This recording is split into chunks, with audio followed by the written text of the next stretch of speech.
यात्रा का दूसरा दिन ये चंपारण की धरती, क्रांतिकारियों की धरती पूर्वी चंपारण मोतिहारी में आ चुके हैं। स्वागत है आपका। धन्यवाद सर, ये जो यात्रा आप शुरुआत कर रहे हैं, इस यात्रा का मुख्य उद्देश्य क्या है? देखिए, भारत में जो कॉन्स्टिट्यूशन के हिसाब से अनुसूचित जाति, अनुसूचित जनजाति, अन्य पिछड़ा वर्ग और धार्मिक अल्पसंख्यक बड़े पैमाने में जातियों में बटे हुए हैं। जी बिल्कुल। क्योंकि एक तरफ पैसे वाले लोग राजनीति कर रहे हैं, दूसरी तरफ बाबा साहब अम्बेडकर, फूले, साहू, मान्यवर काशीराम, अरे भाई जाओ ना उधर, बाबू जगदेव प्रसाद कुशवाहा और जननायक कर्पूरी ठाकुर के नेतृत्व में उनके विचारों पर चलने वाले लोग, लोहियावादी, अर्जक संघी, अम्बेडकरवादी, बहुजनवादी जो लोग हैं, उनको भी अगर राजनीति में कामयाब होना तो जिनका वोट है उनको वोट की ताकत समझाने के लिए तैयार करना पड़ेगा। फिर विपक्ष 72 साल से हम लोग आजाद भारत में अपने बुनियादी अधिकारों के लिए भी संघर्ष कर रहे हैं।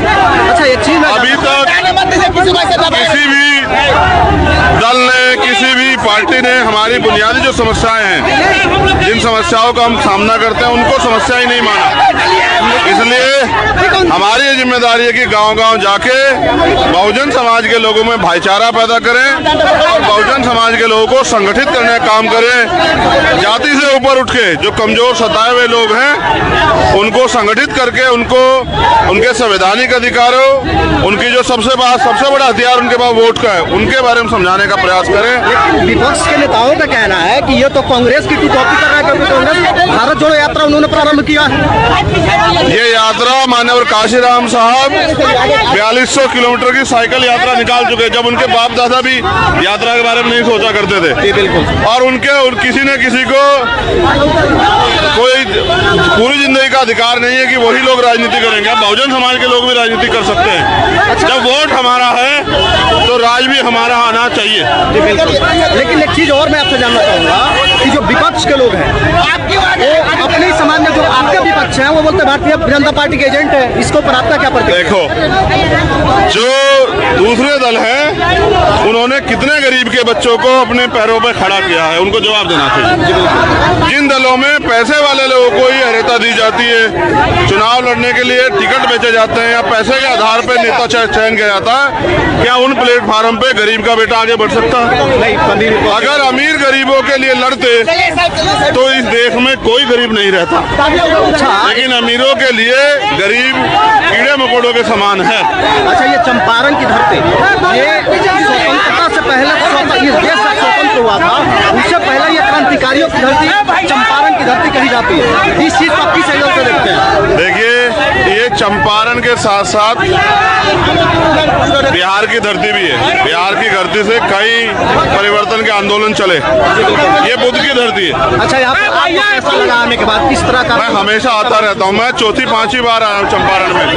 ये बुद्ध की धरती है और बुद्ध ने जो संकल्प लिया इस देश के वंचित वर्गों को आगे बढ़ाने के और इस देश में भाईचारा पैदा करने के लिए, और जो बुद्ध का सबसे महत्वपूर्ण संदेश अपो दीपो भव, मैं भी इस बहुजन समाज को अपो दीपो भव, अपना दीपक स्वयं बनो की विचारधारा को उनके अंदर पहुंचाने के लिए निकला हूं कि ये किसी मसीहा, किसी नेता के भरोसे न रहे, ये अपनी लड़ाई को समझे और लड़े। अच्छा, एक और चीज आपसे जानना चाहेंगे, ये जो काफी जो पश्चिमी चंपारण से सुनने में रहा 1000 कुछ किलोमीटर का है, 1000 कुछ किलोमीटर का, आपको ये नहीं लगता काफी ये चुनौतीपूर्ण होगा आपके लिए? हम तो किसान कमेरों के बच्चे हैं। बिल्कुल, आगे बढ़ी। हम तो किसान कमेरों के बच्चे हैं, मेहनत कर करके यहाँ तक पहुँचे हैं। स्कूल जाने के लिए भी 4-5 किलोमीटर कंधे पे बैग टांग के जाते हैं। तो जो समाज मेहनत ही करता आ रहा हो, आज़ादी से पहले और आज़ादी के बाद भी, उनके लिए हजारों किलोमीटर की यात्रा कुछ। मैंने आपको बताया, जिनको हम नेता मानते हैं, माननीय काशीराम, उन्होंने 4200 किलोमीटर की यात्रा की साइकिल से। तो जब हमारे बाबा, हमारे बड़े या हमारे रहबर या हमारे गुरु साइकिल पे 4200 किलोमीटर पूरा देश जा सकते हैं, तो बिहार का 1000 किलोमीटर क्या है? कल मैंने अपने लोगों से कहा कि जहाँ खाली क्षेत्र है तो गाड़ी से आ जाओ। तो उन्होंने कहा कि हम संकल्पित हैं, हम इस मिट्टी से जुड़े हुए लोग हैं, इस मिट्टी से प्यार करते हैं, तो इसी मिट्टी के सहारे हम लोगों के दिलों में जगह बनाएंगे, मेहनत करेंगे। मैं उनकी बिहार के आज़ाद समाज पार्टी को, उनकी टीम को और भीम आर्मी की पूरी टीम को और जो अन्य संगठन है जो बहुजन समाज के लिए संघर्ष कर रहे हैं उनको धन्यवाद देता हूँ इस यात्रा के लिए कि उन्होंने एक यात्रा का अवसर बनाया और मुझे भी शामिल होने का मौका दिया।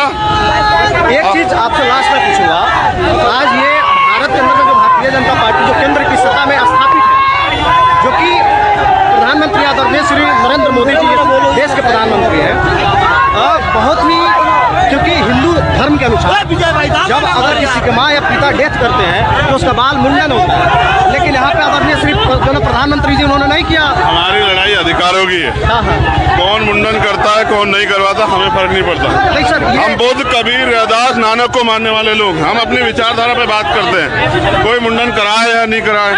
वैसे भी प्रधानमंत्री आजकल अपने पूंजीपति मित्रों के लिए काम कर रहे हैं, अडानी अंबानी के लिए, आम जनता के लिए काम नहीं कर रहे हैं। तो मुझे उनसे कोई शिकायत नहीं, वो अपना काम करें। हम बाबा साहब अम्बेडकर, फूले, साहू को मानने वाले उनके विचारों पर काम करेंगे। ठीक, चलिए टाइम